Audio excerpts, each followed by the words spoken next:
This is a guide on reinstalling the front glass digitizer and the LCD display on the second generation Apple iPad. iPad 2 digitizer is glued onto the main body, and prior to removing it, you must note a few danger zones which will require your special attention in order to open the device with the least damage caused. There's plenty of adhesive in the iPad, and it helps knowing where it is located. First, there's the outer edge, where the plastic rim surrounding the glass meets with the aluminum groove. Then there's the second ring of adhesive, which bonds the glass to select parts of the body. And last, there is a foamy dust shield around the LCD screen, which also adheres to the actual glass.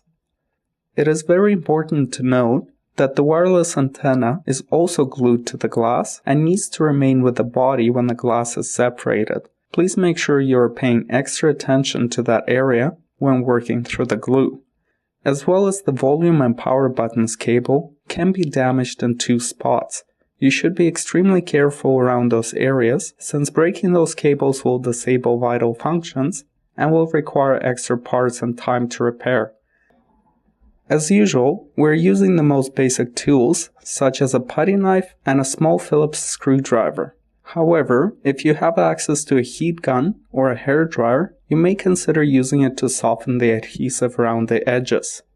The best place to start opening the iPad is the right bottom corner, just a few inches away from the wireless antenna. Please note, even though the plastic lid is part of the digitizer assembly, we recommend inserting your putty knife between the glass and the plastic.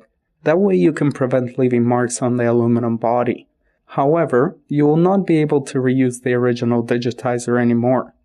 In our case, the digitizer is clearly broken, and we strongly caution viewers not to open their iPads unless they are actually broken. Gently work your way around the edges, moving from the right side to the left, going back and forth on each edge until full separation is achieved.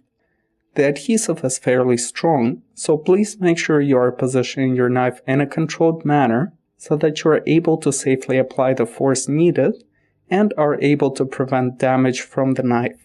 Take extra care around the webcam area and try to use fingers whenever possible.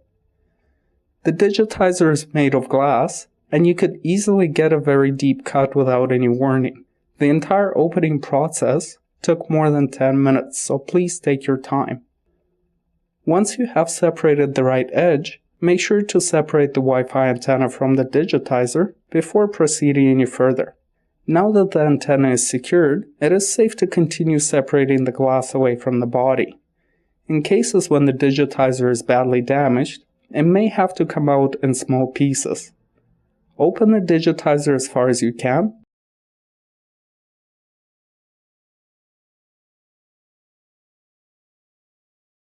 and proceed with removing the LCD screen. It has to come out first so the digitizer can be disconnected. Remove 4 Phillips screws, securing the LCD panel in place. Then lift the LCD panel like so, and use a flat pick or a screwdriver to open the video connector's bracket and to disconnect the screen.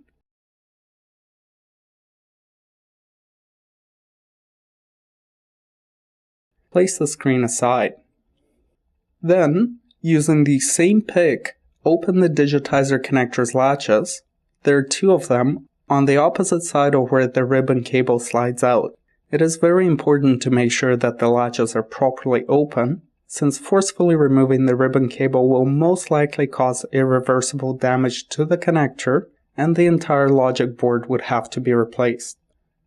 Separate the old digitizer completely. In this case, the digitizer is severely damaged, and we recommend cleaning up the remaining glass above a garbage bin. Since glass pieces are tiny and extremely sharp, it is best to contain them immediately. Once you have cleaned up the main body of the remains of the original digitizer, everything can be put back together. Reconnect the LCD display's video connector.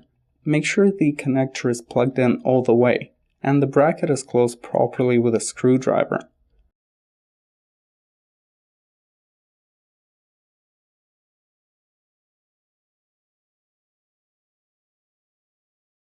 slide the replacement glass underneath the LCD and reconnect the digitizer's connector. Ensure that both connector latches are up before sliding the ribbon cable in. Using a screwdriver, guide the ribbon cable back in place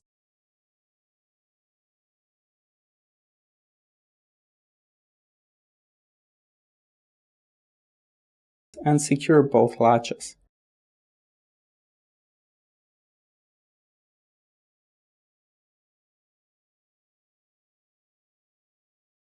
Then flip the screen back in the original position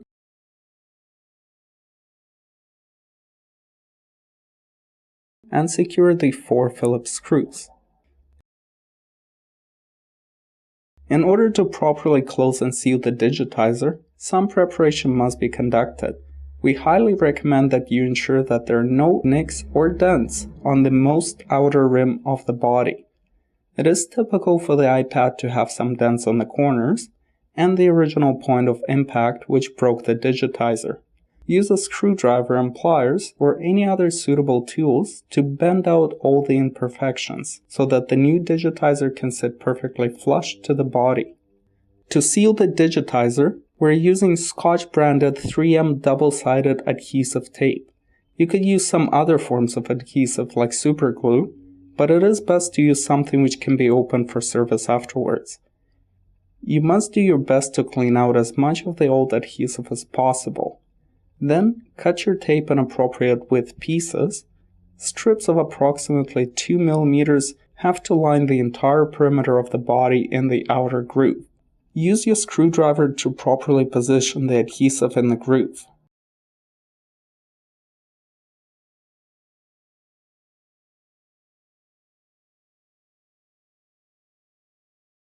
Then place appropriately sized pieces all around the second adhesive perimeter.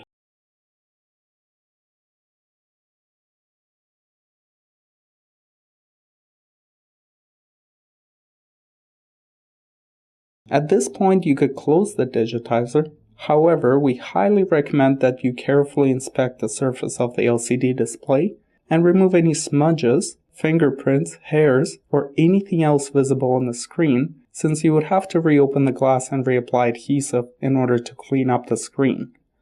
Close the digitizer starting from the left edge, ensuring that the plastic rim is sitting flush to the groove.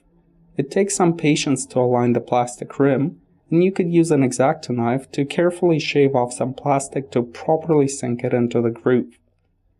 Once the proper alignment is achieved, apply weight on top of the iPad and let it sit overnight for the adhesive to properly cure, and you're done.